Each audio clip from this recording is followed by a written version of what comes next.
ક્યાં પહોંચ્યા હતા? પછી સ્ટાર્ટ જ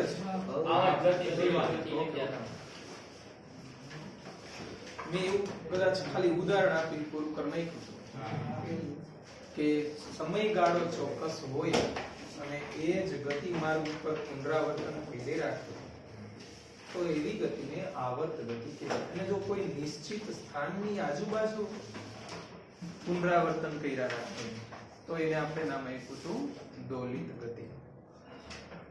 જુદા જુદા 3 એક્ઝામ્પલ હતા ને એના ઉપરથી હું અત્યારે અંતર વિરુદ્ધ સમયનો ગ્રાફ બનાવીશ. ત્રણેય ટેક્સ્ટ બુકના જે 3 ગ્રાફ આપ્યા છે એ ત્રણેય ગ્રાફ કેવી રીતે આવે ને એ સમજો. કારણ કે આજે હું લગભગ પહેલું ઉદાહરણ જે છે ત્યાં સુધી પૂરું કરી નાખવાનું છે એટલે ટોપિક સીધો આખો પૂરો થઈ જશે. અહીંયા આપજો થોડું. એમાં પહેલું એક એક્ઝામ્પલ આપણે એવું ભેળાનું કે કોઈ એક કીડી એક પર્વત ઉપર ચડી પાછી નીચે ઉતરે છે અને વળી પાછો નીચેથી એ જ ગતિ માર્ગે ઉપર ચડી વળી આ બાજુ ઉતરે છે. આવું છે કે આ જે આમ પર્વત છે આ પર્વતની ટોચ ઉપર અહીંયાથી આમ જાય, અહીંયાથી આમ નીચે ઉતરે, અહીંયા પહોંચ્યા પછી ફરીથી આમ ઉપર જાય, નીચે ઉતરે ને અહીંયા પહોંચે. આમનો પોતાની ગતિનું પુનરાવર્તન કરી રાખે છે. આ ગતિ દરમિયાન એને અહીંયાથી કે પાછો અહીંયા પહોંચવા માટે t સમય લાગે છે. કેટલો સમય લાગે છે? કેપિટલ t સમય. અને પાછો એ જ નિયમિત વેગથી અહીંયાથી ઉપર ચડે ને અહીંયાથી અહીંયા આવે ત્યારે t સમય લાગે છે. આને હું મધ્ય બિંદુ કહેતો હોય તો અહીંયાથી આ તરફ ગયો અને અહીંયાથી આ તરફ ગયો, વળી પાછો અહીંયાથી આ તરફ, અહીંયાથી આ તરફ. તો એક નિશ્ચિત સ્થાનની આસપાસ પદાર્થ પોતાની ગતિનું શું કરે છે? આવી ગતિને શું કહેવાય? દોલિત ગતિ કહી શકાય. આમ થોડુંક વિચારીને જવાબ આપો તો દોલિત ગતિ દેખાય, પણ એમનો વિચાર તો ખાલી આવર્ત ગતિ જ આપણને લાગે. પણ નિશ્ચિત સ્થાનની આસપાસ આ બાજુ, આ બાજુ, આ બાજુ, આ બાજુ આમ ગતિ કર્યા રાખે છે અને દર t સમયના અંતે પોતાની ગતિનું શું કર્યા રાખે છે? પુનરાવર્તન. એટલે આ t ને આપણે શું નામ આપ્યું હતું? આવર્તકાળ. આવર્તકાળ t એટલે સમય, આવર્તકાળ. અને આનો ગ્રાફ બનાવવો હોય ભાઈ તો અંતર વિરુદ્ધ સમયનો ગ્રાફ એટલે અંતરને મારે y અક્ષ ઉપર મૂકવું પડે અને સમયને આપણે x અક્ષ ઉપર મૂકવું પડે. સમય કોઈ દિવસ રિવર્સ પાછો ન આવે, ક્યારેય ઋણી ન હોય. સમયનું મૂલ્ય સ્ટોપવોચ અહીંયા 0 પાસેથી સ્ટાર્ટ કરી ત્યારે હું અહીંયા ઊભો હતો. ફોર એક્ઝામ્પલ આપણે કોઈ વ્યક્તિ છે અહીંયા ઊભા, પણ જેમ જેમ સમય પસાર થાય છે ને એમ આ વ્યક્તિ આમ ટોચ ઉપર જાય છે. ઉપરના અંતરને હું ધન લઈ લઉં થોડીક વાર માટે તો એ નિયમિત ગતિ કરે છે. નિયમિત ગતિનો ગ્રાફ કેવો હોય? આવી રીતે. આવું ભણી ગયા ત્રીજા ચેપ્ટર બધી જગ્યાએ ગ્રાફનું કામ લાગશે. એટલે વ્યવસ્થિત આવડે તો આવો ગ્રાફ મળે કે અહીંયા ટોચ ઉપર છે આ મહત્તમ પૂરું, આ x મેક્સિમમ છે. અહીંયાથી પાછો પદાર્થ ક્યાં આવવાનો છે? નીચે. એટલે કે આ બિંદુ એટલે x બરાબર અહીંયા શું છે? આખી સપાટી ઉપર x બરાબર 0. એટલે પાછો આવશે ત્યારે એટલો જ સમય લગાડવાનો. કારણ કે હું નિયમિત ગતિની વાત કરું છું કે દરેક સમયે પદાર્થનો વેગ ચોક્કસ ફિક્સ હોય. એટલા જ વેગથી જેટલા વેગથી ઉપર ગયો એટલા વેગથી ત્યાં આવે નીચે. તો એવો જ વક્ર નીચે તરફ આવશે. અહીંયાથી અહીંયા પહોંચ્યો ને તેના માટે લાગતા સમયગાળા મેં નામ શું આપેલું છે? t. આટલો સમય લાગે. ફરીથી પાછો અહીંયા આવ્યું, અહીંયાથી ત્યાં જાય છે એટલે x 0 થી ક્યાં પહોંચવાનું છે? મેક્સિમમ. તો શું અહીંયાથી આમ પાછો આમ તો ચાલે? નો આવે, કારણ કે સમય રિવર્સ નો આવે ભાઈ, આગળ જ જવા દે. એટલે અહીંયાથી મેં આમ કરી વળી પાછો x મેક્સિમમ, વળી પાછો અહીંયાથી આમ, વળી અહીંયાથી અહીંયા પહોંચવા માટે કેટલો સમય? તો આવો વક્ર મળે અંતર વિરુદ્ધ સમયનો આવી પરિસ્થિતિ હોય ત્યારે. આ એક ગ્રાફ પૂરો છે પેલો જે છે કેવી ગતિનો ગ્રાફ કહેવાય દોલિત ગતિ વેરી દોલિત ગતિનો ગ્રાફ છે અને પછી દોલિત ગતિ એ શું છે એ તો બહુ જૂનું થઈ ગયું એમાં વારે ઘડી આપણે એક પોઈન્ટ આપો હવે હું બીજી એક સ્ટેપની વાત કરું કે ભાઈ એક નાનું બાળક એક નીચેના પગથિયે ઊભું છે અહીંયાથી ઉપરના પગથિયે આવે છે પગથિયા ચડવામાં થોડોક તો ટાઈમ લીધો હશે એટલે હવે મારે એનો ગ્રાફ બનાવવાનો છે અંતર વિરુદ્ધ સમય નો ગ્રાફ પ્રારંભમાં નીચો છે એટલે કે હાલે છે તો બસ પાણી આ 0 પ્રારંભમાં ઈ સપાટી ઉપર જ છે અહીંયાથી હવે પગથિયા ઉપર ચડે છે એક પગથિયું સ્ટેપ ઉપર છે એટલે થોડોક સમય લેશે એટલે થોડોક વક્ર આમ બતાવવાનો એટલે ખબર પડે કે અહીંથી આટલો સમય પગથિયા ઉપર ચડવામાં બગાડ્યો પછી થોડાક સમય સુધી એમનો મિયાની રહીએ છે પછી પાછો ક્યાં આવે છે નીચે તરત આમ ઈ સમય નહીં હોય ઈ ક્ષણે ન હોય કોઈ દિવસ તમે અહીંથી ફોર એક્ઝામ્પલ આમ નીચે આમ તમારે ઉતરવું હોય તોય થોડોક સમય તો સ્ટોપ વોચમાં તો બતાવે ને ભાઈ તો એટલા સમય ને થોડુંક આમ ડિલે કરો અહીંયાથી અહીંયા એક આખી ઘટના પૂરી કરીને એને લઈ ગયો ટી સમય ફરીથી ઈ જ સાયકલ વળી થોડાક વાર સુધી અહીંયા રહીએ વળી પાછો આગળ જાય વળી અહીંયા રહીએ વળી આ પગથી ઉતરે વળી પાછો અહીંયા એટલે વળી અહીંયાથી અહીંયા આટલા પહોંચવા માટે કેટલો સમય તો નીચે ઉપર નીચે ઉપર નીચે ઉપર આવી ગતિને શું કહેવાય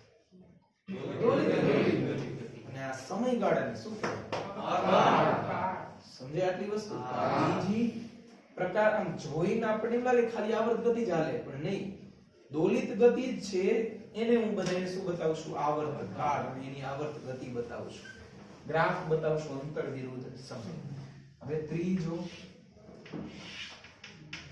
ગ્રાફ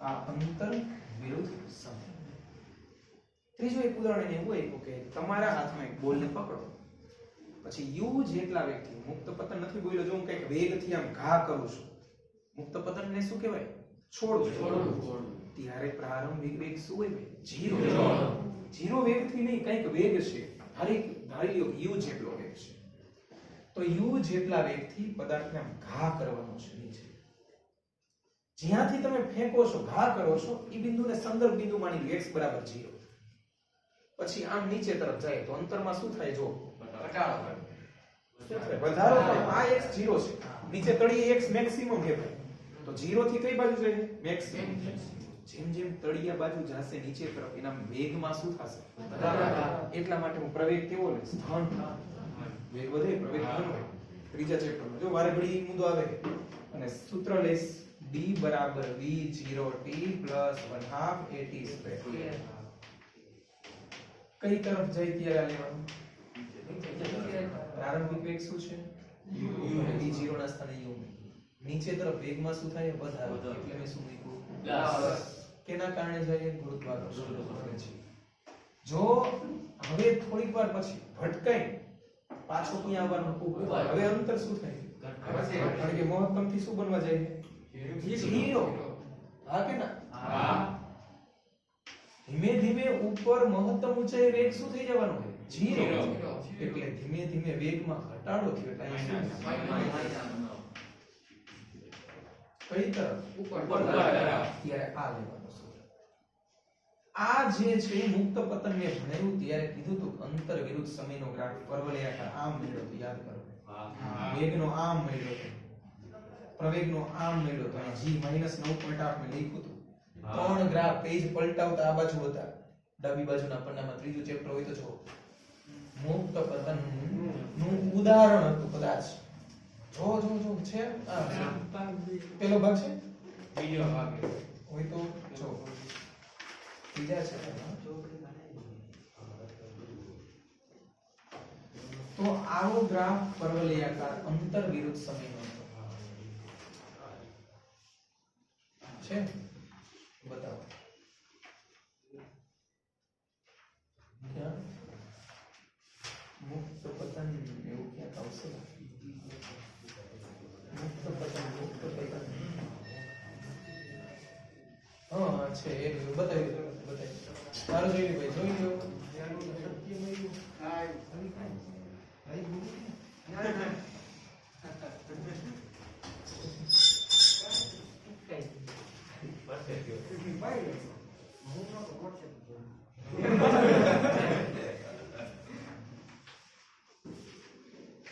તો આ જે છે ભાઈ આ પ્રકારનો પરવલયાકાર ગ્રાફ મળે પણ આયા મેં આ બિંદુને x0 કીધું નીચેના બિંદુને શું કીધું x મેક્સિમમ એટલે સમયની સાથે x મેક્સિમમ સુધી આમ પરવલયાકાર ગ્રાફ બતાવો એટલે આ પરવલયાકાર કે ભાઈ આ જ કટકો છે અમાર ઉપરની તરફ બતાવવાનું છે ને એટલે ધીમે ધીમે આમ કરીને આમ ગયો આ x મેક્સિમમ અહીંયા નીચે તળિયે ભટકાય હવે ક્યાં આવવાનું એટલે x બરાબર કઈ તરફ આવે 0 અંતર શું થાય ઘટે સમય ઘટે નહીં એટલે આ જ કટકાને પૂરો કરીને 0 પાસે ખેંચી આના માટે લાગતો સમયગાળો કેટલો વળી પાછો અહીંયાથી વળી ક્યાં જાય નીચે જો પેલા અહીંયાથી નીચે તરફ ગયો એટલે અહીંથી આમ સમજાય અહીંયાથી ભટકાઈને ઉપર તરફ આવ્યો એટલે મેં આમ સમજાય વળી જ્યાંથી ચાલુ થયું અહીંયા જ પાછો આવી ગયો ને તો એક દોલન પૂરું કર્યું કહેવાય એના માટે લાગતા સમીકરણ આવર્તકાળ કહેવાય t દર્શાવી દીધું ફરી પાછો પદાર્થ નીચે જાય ઈ જ ગતિ ઈ જ પ્રમાણે વળી પાછો આમ વળી ભટકાઈ પાછો ઉપર આવવાનો વળી પાછો આમ વળી આ સમીકરણથી કહેવાય આવો ગ્રાફ મળશે ગ્રાફ ઉપરથી એક વસ્તુ મને દેખાઈ ગઈ કે આવર્ત ગતિ હોય ને એમાં એક ચોક્કસ આકાર ચોક્કસ સમયગાળા પછી રિપીટ જ થતો હોય છે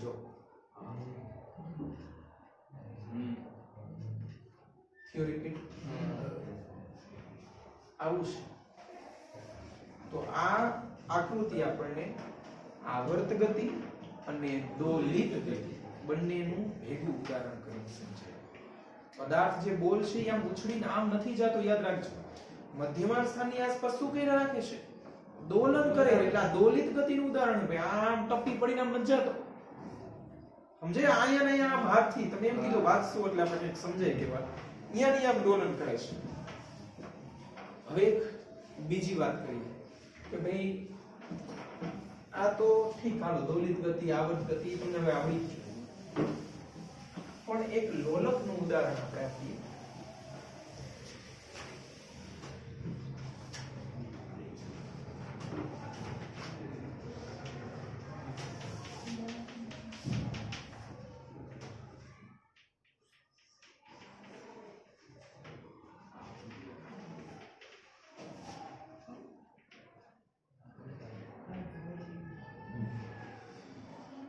એક જડિત આધાર સાથે એક દોરી બાંધી દીધી અને એની સાથે એક લોલક m દળનું લોલક લગાવ્યું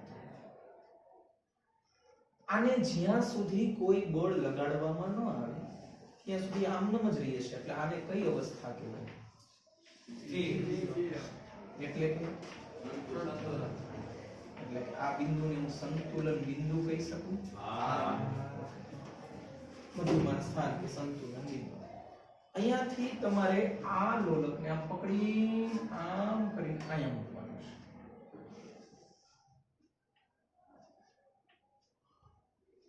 છે એટલે કે થીટા જેટલું તમે સ્થાનાંતર કહેવાય સ્થાનાંતર બે પ્રકારના રેખીય અને કોણીય તો અહીંયા કયું સ્થાનાંતર છે કોણીય એટલે આ થીટા જે છે એને આપણે કહેશું કેવું સ્થાનાંતર કોણીય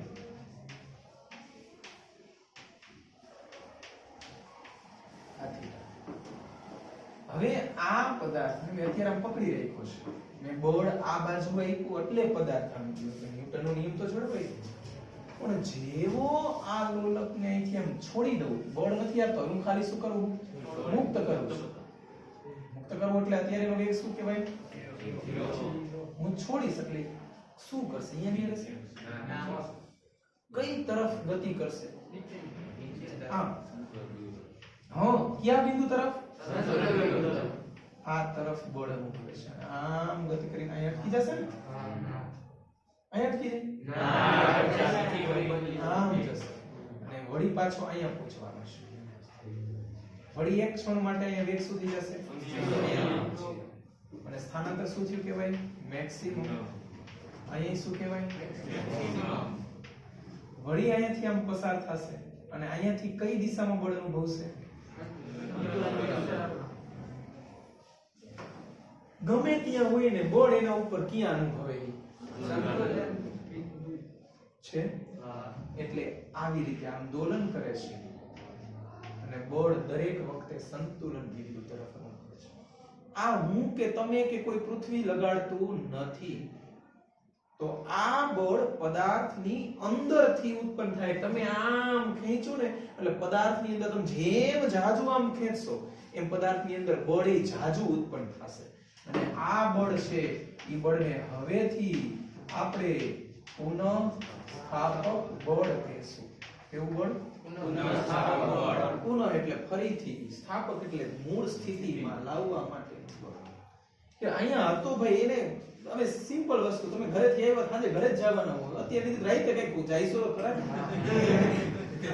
અમે સવારે ઘરેથી નીકળ્યા હોય, ભલે ટિફિન લઈને આમ નીકળી ગયો, જમવાનો ટાઈમ ન હોય, પણ આખો દિવસ ફાંફા મારીને સાંજે તો હોડલો ખીલે જ આવે કે ન આવે ને? એના જેવું છે કે ભાઈ આ છે પોતાના ઘર મૂળ સ્થિતિમાં પાછો આવી જવાનો, એ દિશામાં બળ અનુભવે. અહીંયા તોય મૂળ સ્થિતિમાં એને આવવું, પણ જ્યાં સુધી એના ઉપર આ બળ આવશે ને ત્યાં સુધી હેરાન થઈશ, ત્યાં સુધી આગળ પાછળ રહેશે. જેવું પુનઃસ્થાપક બળ 0 થઈ જશે એટલે ક્યાં જઈને સ્થિર થઈ જશે? તો પુનઃસ્થાપક બળ કઈ તરફ લાગે? બસ આ ફિટ કરો, બાદમાં સમજાવું. હવે હું એમ કહું મારે પુનઃસ્થાપક બળ જાજુ એની અંદર ઉત્પન્ન કરવું શું કરવું પડે?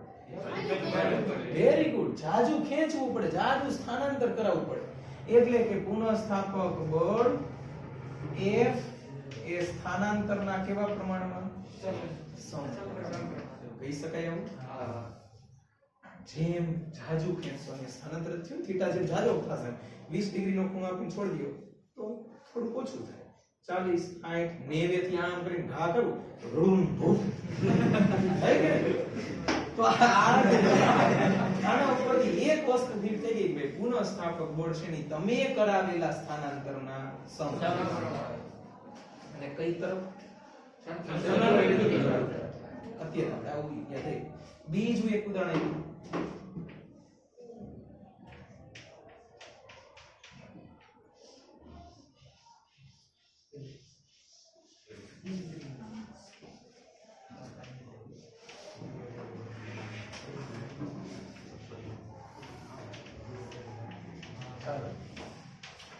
આ કેવું બિંદુ છે? પછી કઈ આપણે હરી નથી કરતા, રેડી? એટલે કઈ બહુ અટકચાળા કરતા નથી, એમ છે. એટલે બધું કઈ બળ નહીં લગાડતી, બધી પદાર્થ પોતાની સ્થિતિ શું કરે? જાળવી. આ સ્થિતિમાંથી આપણે એને આમ ખેંચો એટલે આ બ્લોક અહીંયા પહોંચ્યો, અહીંયાથી આ દિશામાં ગયો, કેટલું સ્થાનાંતર કર્યું? ખેંચ્યું, ખેંચીને ધીમેથી છોડી દીધું તો શું થશે? એટલે આ બિંદુ પર આ દિશામાં બળ લાગશે. તમે સ્થાનાંતર આમ કરાવો તો બળ બસ. એટલે હું આવું કહી શકું કે અહીંયા એક અચળાંક મૂકવો છે, પણ મારે આગળ શું મૂકવો પડશે? કારણ કઈ દિશામાં? વિરુદ્ધ. હવેથી આ k ને આપણે કહેશું બળ અચળાંક.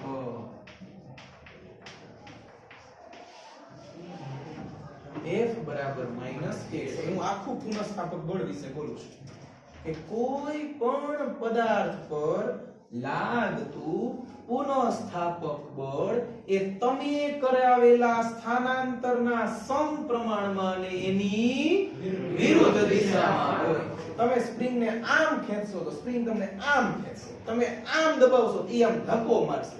હંમેશા કેવી દિશામાં? રેડી? આટલું તો આ પુનઃસ્થાપક બળ. હજી એક ત્રીજું ઉદાહરણ,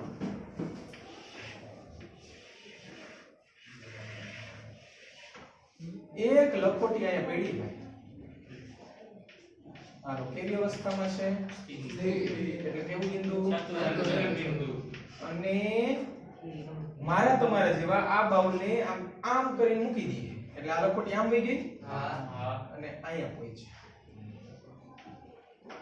ત્યારે આમ ગઈ કે ના કારણે આપણે લગાવેલા બાહ્ય બળ એટલે આપણે આ દિશામાં સ્થાનાંતર કર્યું પછી અહીંયાથી આ દિશામાં આમ પ્રયાણ કરશે આમ કરીને અહીંયા પહોંચશે ચાલો અહીંયા આવીને અટકી જશે વેગ 0 પણ આ બિંદુ પાસેથી જ્યારે આમ કે આમ જાશે ત્યારે વેગ કેવો હશે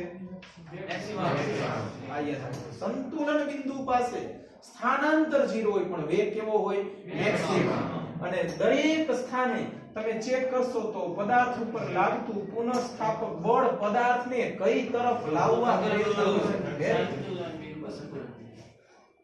આટલું ક્લિયર તો આ દોલનમાં કયું બળ જરૂરી છે કોઈ પણ પદાર્થને દોલિત કરાવવા માટે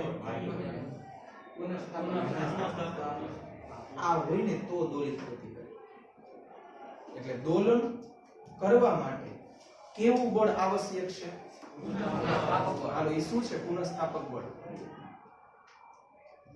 પુનઃસ્થાપક બળ તમે લગાડેલા તમે અથવા પદાર્થે કરેલું તમે કરાવેલું સ્થાનાંતરના સમપ્રમાણમાં અને એની વિરુદ્ધ દિશામાં પદાર્થમાં જે બળ ઉત્પન્ન થાય એને કહેવાય પુનઃસ્થાપક બળ કઈ તરફ લાગે સંતુલન બિંદુ અને સંતુલન બિંદુ હંમેશા તમે કરાવેલા સ્થાનાંતરના ક્યાં હોય વિરુદ્ધ દિશામાં તમે આમ કરાવશો સંતુલન બિંદુ ઓલું હતું તમે આમ હતો તો સંતુલન બિંદુ આ અહીંથી તમે આમ લઈ ગયા ને સમજ્યા વસ્તુ આટલું ક્લિયર હવે આવે છે આવર્તકાળ અને આવૃત્તિ પણ એની પહેલા એક ટોપિક હજી નાનકડો લીધો કે ભાઈ દોલન જે છે એક દોલન પૂરું કરવા માટે લાગતા સમયગાળાને તમે શું કહો ભાઈ આવર્ત એટલે દોલન પરિભ્રમણ રોટેશન આવું કક્ષીય પુનરાવર્તન આ બધું નો મતલબ એક જ થાય આવર્ત ઘડિયાળનો કાંટો સેકન્ડ કાંટો હે ભાઈ એક ચક્ર કેટલા સેકન્ડમાં પૂરું થાય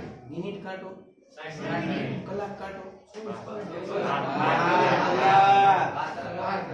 12 કલાક થયેલા કેમ લોચા કરી ગયા 12 કલાક પૂરું છે તો 12 કલાક એક કલાક કાંટાનો આવે 60 મિનિટ એ મિનિટ કાંટાનો આવે અને 60 સેકન્ડ એ સેકન્ડ કાંટાનો આવે આ દરેક સમયમાં ઈ કાંટો એક ચકેડું પૂરું કરે એને તમે શું કીધું આવર્ત હું એમ કહું એક સેકન્ડમાં કેટલા ચક્ર કેટલા પરિભ્રમણ કેટલા દોલન કેટલા પૂછશો ને એટલે તમને આવૃત્તિનું મૂલ્ય આપશે કેનું આપશે આવૃત્તિ તો કોને આવૃત્તિકાળ કહેવાય કોને આવૃત્તિ ખબર પડી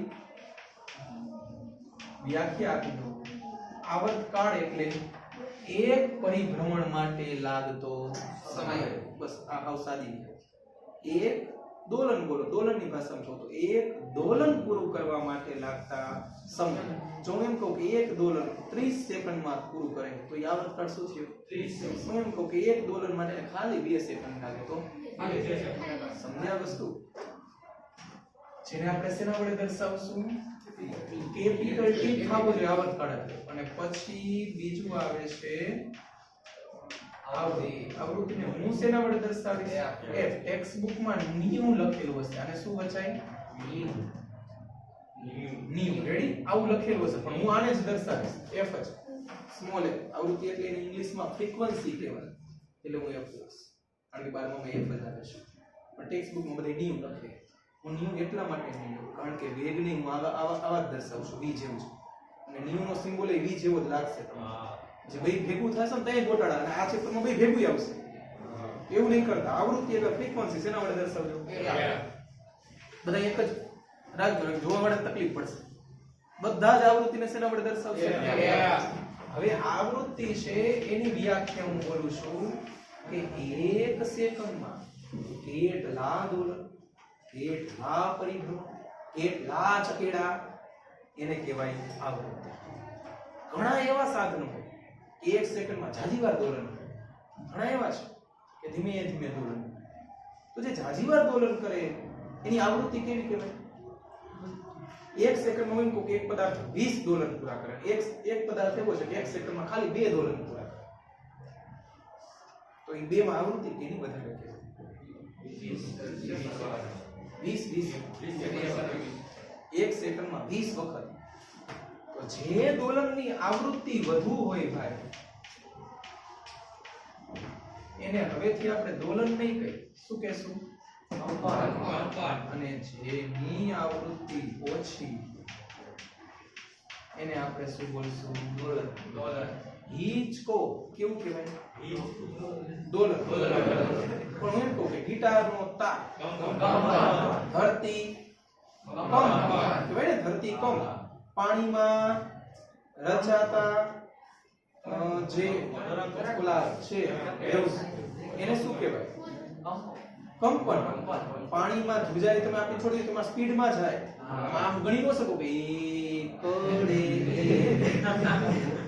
સમજ્યા આ વસ્તુ? ઝડપી તો કંપન, ધીમે ધીમે ડોલર. મેં ઉદાહરણ 1 સુધી પૂરું કર્યું. રેડી હતું?